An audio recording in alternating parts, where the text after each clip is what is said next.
to Rebel Roots with Rebecca. We are planting seeds for transformation and exploring alternative living, tiny home living, van life, and all things getting off the grid, exploring the country, and living with adventure. Today, I am so glad to be joined by Yaya. Hello. Hi. Hi, and I'm excited too because we have a beautiful shuttle bus conversion that we will be discussing today, bird by bird. Before I screen share and show some photos, maybe you could introduce yourself and a little bit of your story and what brought you to renovate and build out this beautiful shuttle bus conversion. Sure. Thanks, Rebecca. I'm excited to talk about bird by bird because I love it so much. I'm sort of a lifelong nomad. I've lived in many states in the Western U.S. and really wanted a way to have a smaller footprint and more mobility in an easy way. And so I dreamed for a long time of converting a rig into a tiny house on wheels. And I love this one, but I've got some health issues now and some vocational changes that make it not the optimal situation for us anymore. So I'm really excited for this rig to bless somebody else and to be their home of adventure. And yeah, let's talk about it. Awesome. Yeah. And I can show some photos right now too. And Great. so something we actually just did, which this is an exciting announcement, was a pretty dramatic price reduction.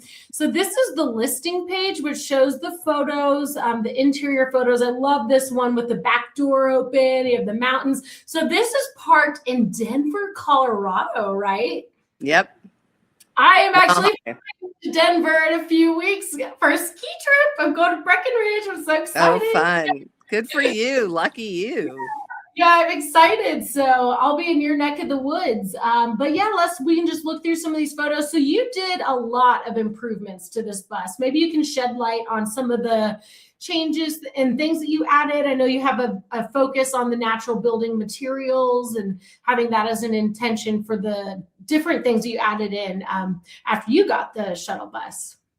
Yeah, it was really important to me. And could we go back to that last photo? I think that one as I talk. So it was really important to me as I looked at options and I looked at full builds, I looked at partial builds, I looked at vehicles that hadn't been converted at all, and talked to a ton of people. I went to a lot of tiny house events and saw everything I could in person as well as virtually. And for me, it became really clear how a space felt. And that's been true for a long time, but I guess I wasn't really thinking about it in a mobile way when I started looking at wheeled homes.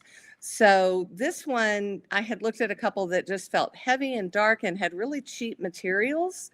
And while I don't like the aesthetic of things that are poorly made, my grandfather was a builder, so I grew up going into custom buildings and analyzing them as a small child.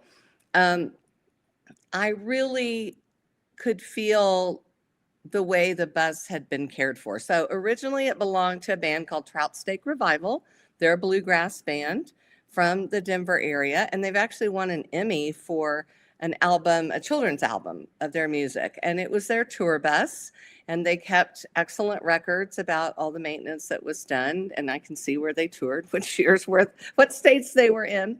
And then the gentleman who purchased it from them is a young up and coming modern Western painter. And he's done quite a few murals in the Denver area, outdoor murals, and does beautiful, really interesting modern Western paintings. And he had converted it into being his painting rig to go up in the mountains. And so what you can see on the right there, what we call the kitchen, is the one piece I kept. So he is, Nick, the owner before me, is about 6'3", 6'4" feet tall. And as a painter, he wanted to have flat files. So he had a really long twin bed and flat files underneath. I was like, well, only a painter and architect needs flat files. So that has to go. And my family is me, a dog, and a cat. And I need room to sprawl on the bed. So what I did was take out that twin bed and had a elevated bed built. And it was really important to me that there was enough room to be really functional and usable underneath the bed, but also I realized I needed to be able to sit up in bed and not worry about banging my head. So we put that bed height so that I'm 5'6", and somebody up to, I think, 6'1" can stand up straight in the bus. And then I can easily sit on the bed with room above my head. So that gave me options. I need options for where to sit in a space that I live in. So we did that. And then what you see on the right of frame where the sink is, he had a really cool little, it was like almost a loaf pan, an enameled loaf pan. And he had a pump that had, don't remember what it was, but it was a hand pump that he got off of Etsy. And I thought it was really cool, but he used this part-time and we lived in it full-time. So I wanted things to be a little more, well, I just knew I couldn't wash a pasta pan or my cast iron. Nice. Yeah. And so too, so then you have more countertop space when you're not using the plumbing. Right. So that's a Ruvati tiny house sink. They all have several of them now, but it's a really cool all-in-one setup. So it's got a grate in the sink so that if you want to wash your dishes or rinse produce or whatever, you can do it. And it's got a basket to hold it. It's got a colander that goes there, and that's a cutting board on the top, which also gives you more surface area. So I kept the outline, the framing of the kitchen. And then if you go to the next photo, what I did was raise the height of the countertop because it felt a little low, and I had planned to cover it with sheet copper, but that was something I felt a little bit intimidated to take on my own. And the person who was going to help me with it decided he also felt like it was more than he could handle. So we elevated that counter height so it's a little more comfort level, and we built these drawers out of that wood on the front is reclaimed from a woodworker. He's kind of a YouTube known guy called Ask Woodman, Alan Little in Austin, Texas, which is my hometown. And those were you. Oh, really? Yeah. I saw your phone number was 512, but I didn't. Yeah. Did you grow up there? I lived there for 15 years. I went there to go to Texas State, and I just fell in love with the San Marcos River. Yeah. That's a beautiful area. It's a beautiful area. So all that wood that's fronting those drawers were scrap pieces from his custom woodworking. What do you call them? Somebody wants a custom piece of furniture. It's called a commission. So the commission pieces, when he had little scraps, he created planks, and those were the risers in their house. And when they sold I think a tool patent they tore down their old house in Barton Hills, and they built a smaller house, more ecologically responsible. And so they didn't have stairs like that anymore. And so he gifted me that wood, and that he had been saved from projects he'd made over 30 years. And then I took a recycled belt, a reused, upcycled leather belt, and put and use those as handles there. So I like things that double do, and I find that in a small space, if I have something that only serves one purpose, I find it really frustrating. And so that way, sometimes I've had carabiners hanging on those handles. Sometimes I've had a kitchen towel. I've dried socks on them, and they're soft to the touch to grab and pull, which is really nice, especially in a small space, to not bang around any more than you have to. Yeah, and it means a lot when you have that built-in storage too. Yeah. Great. And so one of the things, originally I was just going to keep the outline of the kitchen, and then all the engineers I worked with were like, structurally, I think it's going to be a nightmare to try and do that. So the divisions are what he had put in place. So he had, below those drawers, he had a Yeti cooler. And that's not the way we rolled. But, and then he just had that was just all open shelving, and he had kind of cardboard boxes and wooden bins in there. And I just popped a small alpha unit in there, which is that wire basket unit. Because for me, as an ADHD neurodivergent person, if I can see things, I can remember where they are, and it's a lot less stressful for me. So things that I regularly grab and use, I use that wire bin situation. But that's just popped in there and can come out. And then the top drawer above it is kind of command central. So that's where there's a big power strip that has a lot of places for plug-in. It's also a surge protector. And so things can be charged in there and not be in the kitchen on the counter where they could get wet or knocked off, and not be visual clutter, just be in their safe little space. Yeah. Nice. Next picture. Yeah. All right, we will just move on through. So that's the sink you were talking about. Yeah, so that's the Ruvati sink. Oh, and then here we have, yes, with the front. So you can drive this and park it almost anywhere so easy, right? Because the size, like that's one of the things with like van life and schoolies and stuff to consider is like the feasibility of actually driving it and being able to park it on a street and not like, cause a big scene. And so this is kind of what the driver's seat looks like. And anything to add on that note? Well, I just will say I don't have a history of loving driving moving trucks. I've usually tried to draft friends to do that. A 15-foot box truck is not my comfort zone, and a large cargo van isn't my comfort zone. So I was pretty nervous, and when I test drove this to consider buying it, we met up, not in Dillon. Where did we meet? Maybe we did meet. No, we met at Copper Mountain. So on I-70, just down from Leadville, and I drove up toward Leadville in the mountains, was my first drive with it. And I have to say, I find it a real pleasure to drive. At the time, I owned a Honda Element, which was not a pleasure to drive. And I found this not only more pleasurable and more comfortable, but easier to drive. I love sitting up high as a woman on the road. I feel like if I'm in a low car, then I kind of get bullied out of space. And I also just, my comfort level is I like to be able to see the traffic up ahead and what's going on. So there's good visibility. And then I've always laughed at buses and the fact that the windows go down to the bottom of the door, and thought like, yeah, right, because the steps really want to see outside. But what I discovered is that that's how you see where the curb is. And so it makes parallel parking super duper easy, way easier than any car, at least I guess if you have a backup camera, but really functional. And so it fits in a standard parking space. It's just over 21 feet.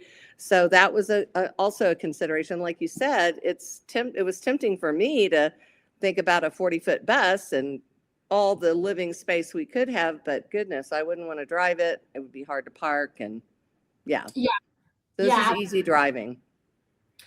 Okay, then just a different angle here. And so there's the back door for access.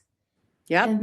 And this is the front view. Oh, wait, hold on. I'm a picture behind. Front view. And then you have a solar panel. So that's like optional if people want to charge stuff. That comes with it. Oh, yeah, it comes with it. There's a solar panel, and then the battery that holds it. So that's enough to work off a laptop or, charge phones or something. I did not. So if the photo, can we show the photo of the closet space? Oh, sure. Yep. And I can play this video too. Was that this one? No, it's if you're looking straight onto the kitchen, it's between the kitchen and the bed is the closet. So that's something I'm really proud of, the way we constructed that. Okay, it might be in the Facebook Marketplace listing. Are you saying it was, you were skimming through? Well, so it's hard for me to see the size, but exactly that space there. Okay. So that's over the wheel well, which are always problems, right? In a van, in a bus, if you're moving, in a box truck, whatever, wheel wells. So the two things we did with the wheel wells that I was really happy with the creative problem solving there were we've got on the driver's side between the kitchen and the bed, there's the closet space. So I decided, talking to most people, they said, thought at first it was super important to me to have a shower. And person after person said, I wish I hadn't wasted that space. It's so easy to shower outside or at somebody else's place, and it's a lot of space. And I was concerned about water issues inside because I have lived in places that had leak and water issues, and it was not healthy. So I also wanted a division for, like, I didn't want kitchen stuff spilling into, I didn't want to splatter in the bed. I see people have a sink next to the bed or a stove or a stovetop next to the bed. That didn't make sense to me. So I wanted a division, and I also wanted to not impinge airflow. So that space intentionally doesn't go all the way up to the ceiling. It has a rim of recycled wood, and Nick's build he did with his dad, and all the trim around the windows is reclaimed wood. And then he did the paneling, but it wasn't finished at all. So I chose to do a weathered kind of white farmhouse look. I wanted there to be, didn't want it to look pristine because it's not a metal thing, and I wanted it to flex and have a lived-in feeling. And I wanted a sky overhead. I wanted a beautiful blue sky overhead. So I custom created that color, and the walls and ceiling are Rubio Monocoat, which is actually I think originally a Belgian business that's now based in Dripping Springs. Oh. And then all of the other wood that you see is finished with Odie's oil, which is a food grade, no petroleum product. So the safest stuff that you can get. But anyway, back to the closet, it's got a piece of repurposed copper tubing that is the rod for hanging clothes, and then repurposed upcycled leather belts on the inside and on the bedside so that you can put jewelry or glasses or whatever there and access it easily. And then there's a rim of that reclaimed wood on top of the closet that's about an inch high, so that serves as kind of a bedside table. I put tissue up there because I often have a runny nose. I would put a book I was reading, a bedside light, and then when you're driving, you don't have to worry about it because it's got that rim on it. And then I wanted, again, that air to be able to flow over. I didn't want to put that to the ceiling and then stop the air from going. You can see maybe one of the... Oh, go ahead. Let's see. I'll mute it. Maybe we can get a better sense of the closet that you were just discussing. So I'm just going to let this play. Oh, shucks. Is it not letting me do full screen? Okay. I'll let it like this. And then I don't know if you have any insights on, this is, and also all of this, I can put the listing in the description. There's the closet. So there's the closet. Yeah. And this is really fast, so it's hard to see. Yeah, so when it's full screen, it's easier. So I'll have the listing in the description. Yeah. Yeah, it will be easier to talk about aspects with photos because this moves at a pace that's pleasant to view as a video. At least you have to see the closet. Yeah. And so anyway, I was saying about the solar, I had spec'd out what I thought I wanted in terms of a solar system, and I built the closet so that the bottom of it would hold the biggest system by, oh gosh, now I don't remember who it was. Anyway, it's more than large enough, and that was the place that is meant to hold the solar and batteries and everything. Amazing. Yeah, and we have all the detailed information on the listing page, so I don't know how much you would want to share about this. I know you kind of shared the story behind it, the music, the why it's called Bird by Bird. I didn't say that. The reason is so that's the title of a book by Anne Lamott, her book on writing, Bird by Bird, and the story is that her brother had a paper that he'd had weeks or months to supposedly be working on, and it was the night before it was due, and he was having a meltdown and didn't know how he was going to get the paper written. And his dad said to him, you're going to take it bird by bird, Betty. So it's a reminder when we're overwhelmed to slow down and take things one at a time. Yeah. Yes. Yeah. Yes. Yeah, and then the engine too. So this is the Million Mile engine. So this is amazing for folks. The new tires, brand new tires for folks who want to travel. I could definitely see this getting taken to like national parks or like festivals. There was just Schoolie Palooza just happened in Oh, how Arizona. fun. This would have been perfect for that. Yeah, and folks who travel around and do the van life and digital nomad life. Yeah, Absolutely. information, all the information about the utilities, the build out. It's all here on the listing page, and of course, too, I'm here as a resource to help answer any questions. And I can start a text message thread, put folks in touch with you as well if they're wanting to So learn. I just noticed the ad says, we'll edit this out, but I've said this multiple times to people. The ad says window AC plus swamp cooler removable, and that's not accurate. There's no window AC. That's what I used but it's not in there. So what it does have that I don't think is in this ad. Here, let me put it on so the Pioneer RV mini split, that is a $1,200, I think it was $1,400 when I bought it, dollar unit, that is a heat pump that does, is the most energy efficient thing you could have for heating and cooling. And I didn't install it. It can be installed. It's for an RV, and they call it the bench RV unit. So it could be under a bench in the front part, or it could be in the garage in the back, depending on, how somebody wanted to further build out the space. Okay. Yeah, that's really good to know. And I update that. That is my fault. My apologies. That the one that's okay. It's just it's hard for me that people answering questions don't know anything about the bus, and there's all this inaccurate information. So that continues to be a frustration for me, Rebecca, that I don't feel like anybody has known the bus well enough to sell it. I will certainly delete that part. So apologies there. So here's another video, and this is just a Facebook Marketplace listing. I've been messaging with people about the bus for a while, and I think now that you've had this recent price reduction, and then we have all the excitement now of the new year. Oh my gosh, people are finally out of the holiday season. Like, everyone was so busy.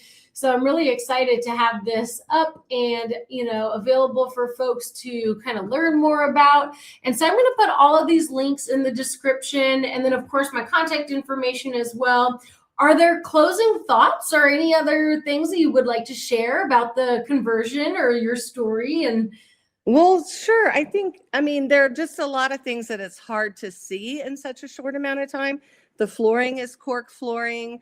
The insulation is Havelock wool, which is absolutely non-toxic and safe and naturally bug repellent. And, sheep are really good, really comfortable in heat or cold because wool is so insulating and doesn't hold on to dampness and cause additional cold. So it's a really healthy choice. There's great storage. I would say probably 85 to 95% of the wood used in the bus is reclaimed. Anything that we had to buy new was non-toxic. Even the subflooring, which wasn't in it, was Baltic birch, or it's all like, there's no chipwood, there's nothing with urea formaldehyde, there's no outgassing.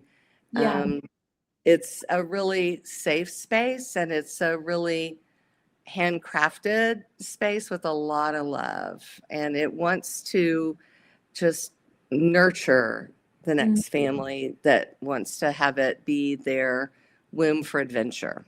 Oh, I love that. Oh my God. Yes. And it's rare to have building materials that don't have the off-gassing and the toxic and the formaldehyde and the VOC paint and so the fact I spent a lot of time, and I've been using environmentally safe and, like you said, the things that are harder to find since the 1990s, and which means that a lot of contractors have told me I didn't know what I was talking about. Well, they've used it in Germany for 60 years, or they've used it in the UK. So countries that were ahead of us in becoming more responsible have had access to safer building materials. And it's vital to me to only make those choices. So that costs a lot of money and takes a lot of time. It's not running to Home Depot and just getting a pretty color, but it was making choices that I felt like were important for my family now and for the future on this planet. Oh, that's amazing. Yes. You can see how much love you've poured into this. And Thanks. whoever finds it next is going to be very lucky. Yep. Oh, good. Okay, great. Well, I feel like this is a good stopping point. Thank you so much for your time. Thank you. Yeah, thank you. Okay, I'll do a quick little outro here. Thank you all so much for watching. If you have any questions, my name is Rebecca. This has been another episode of Rebel Roots. We are working to find the perfect new home for the shuttle bus. And if you have any questions, of course, here's a resource listed with Tiny House Society. You can see the listing page in the description. And I am the marketing director. So if you have any questions, please do not hesitate to reach out. Until next time, woohoo! Bye!